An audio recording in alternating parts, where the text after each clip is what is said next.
Good evening, ladies and gentlemen. MMA Joe here, and I've decided to do a quick preview ahead of UFC 264. Now, I am going to be covering a good bit of the fight card, but I'm not going to talk about every fight on the fight card. And of course, we'll get a little bit into the main event, Poirier versus McGregor 3.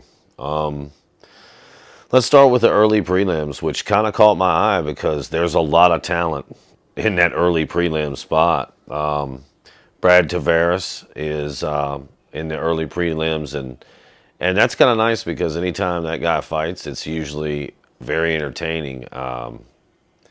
He likes to brawl technically, so that's always exciting. We also have Jessica I on the early prelims, and I got to be honest, the last several years have just been kind of a letdown for me watching Jessica I thought that she would have progressed further than she has. I'm not sure what's going on there, but definitely not where I think she's built a large fan base, and for a good reason.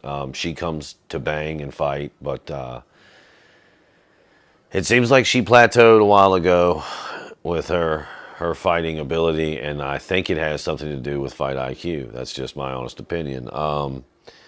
Now, the real treat for the early prelims is Ryan Hall. It doesn't really matter who Ryan Hall is fighting. We don't see him a whole lot in the UFC. He has a terrible time getting fights. No one wants to fight against Ryan Hall. No one wants to sign that contract. So that's one of the reasons we haven't seen a whole lot of him since winning the Ultimate Fighter. But listen, if I'm a betting man, yeah, it's Uriah, or excuse me, it's Ryan Hall all day. I mean, submission by leg lock.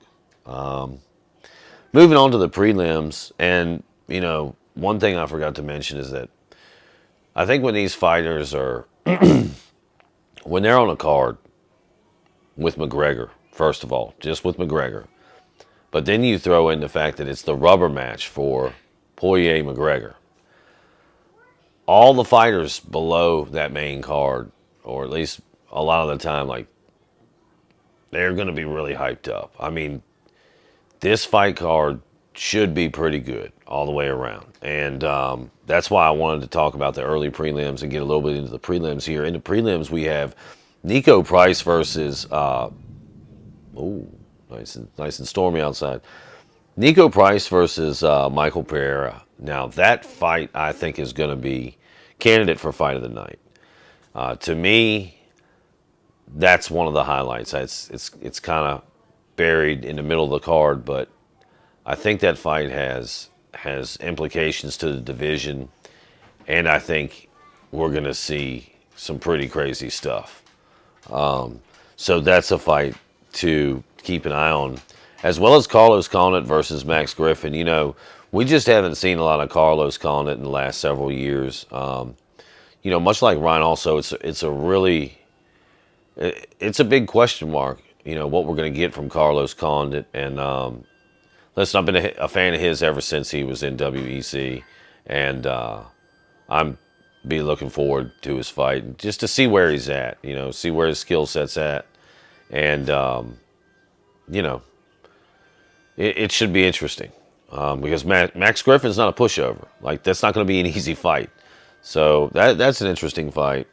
And I think if we can move on to the main card, one that really catches me, and I got to give the matchmakers a lot of credit here.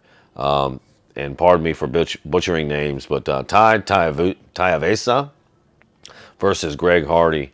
Ty's at 12-3. Greg Hardy's at 7-3.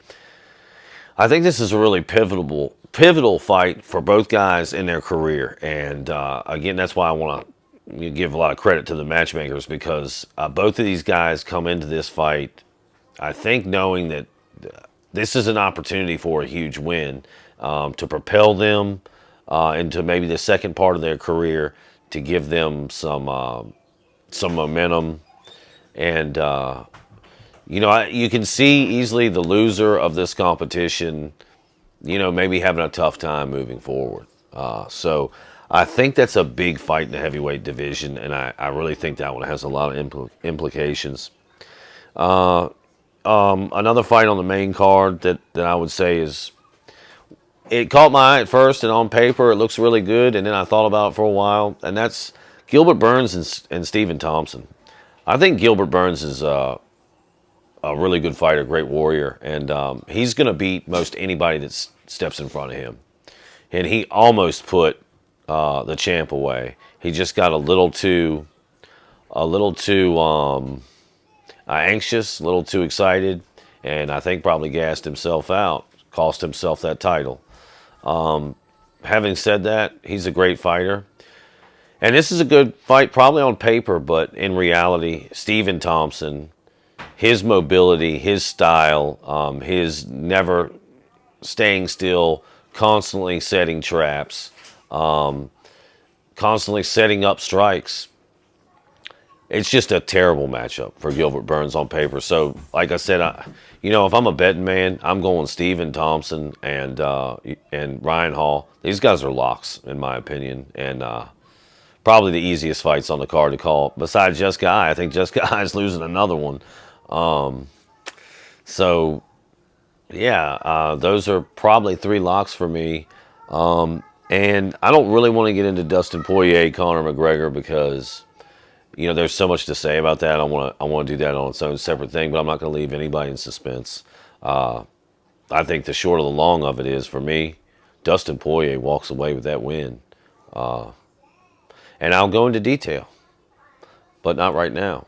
I just don't like, I don't like to take up too much time, any one thing. So, yeah, I think that's my early preview for UFC 264, and I will be doing a single standalone on Poirier McGregor, because that's a rubber match. It's huge. A lot to talk about there. So, as always, thank you for listening. Be good. Be safe. Boom.